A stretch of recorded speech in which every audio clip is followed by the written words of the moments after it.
రాజ్యం ఇదేమి రాజ్యం దొంగల రాజ్యం దోపిడి రాజ్యం ఇదేమి రాజ్యం ఇదేమి రాజ్యం దొంగల రాజ్యం దోపిడి రాజ్యం ఇదేమి రాజ్యం ఇదేమి రాజ్యం దొంగల రాజ్యం దోపిడి రాజ్యం go back police go back go back police go back go back police go back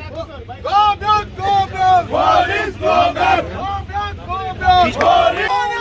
Congress పాలన ఇదేమి రాజ్యం ఇదేమి రాజ్యం ఇదేమి రాజ్యం ఇదేమి రాజ్యం దొంగల రాజ్యం దోపిడి రాజ్యం ఇదేమి రాజ్యం ఇదేమి రాజ్యం దొంగల రాజ్యం దోపిడి రాజ్యం ఇదేమి రాజ్యం ఇదేమి రాజ్యం దొంగల రాజ్యం దోపిడి రాజ్యం వద్దురా నాయనా కాంగ్రెస్ పాలన వద్దురా నాయనా కాంగ్రెస్ పాలన వద్దురా నాయనా కాంగ్రెస్ పాలన వద్దురా నాయనా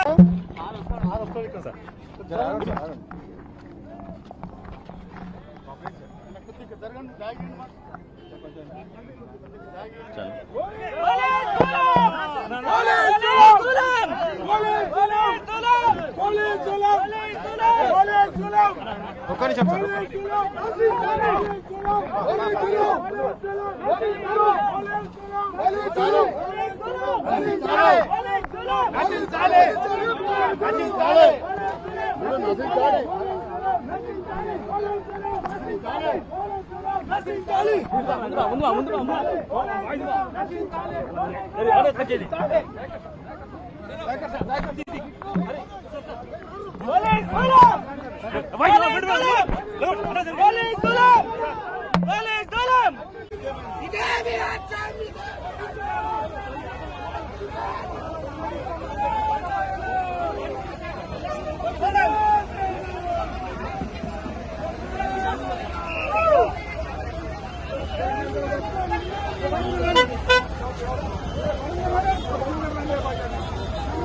సార్ కొంచెం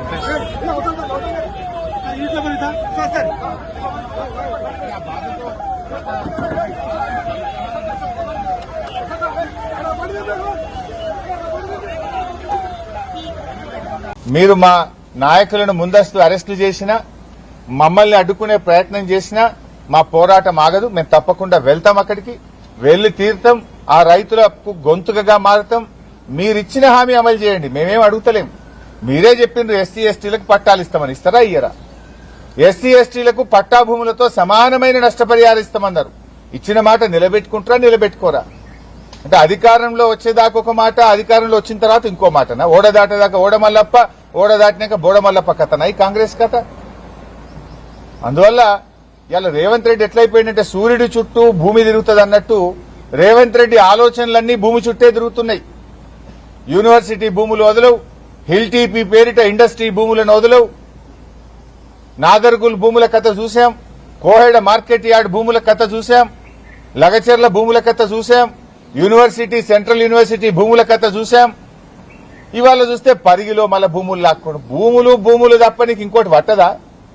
నువ్వు పాలన చేయవయా అంటే భూములు లాక్కోవడం ఏంది?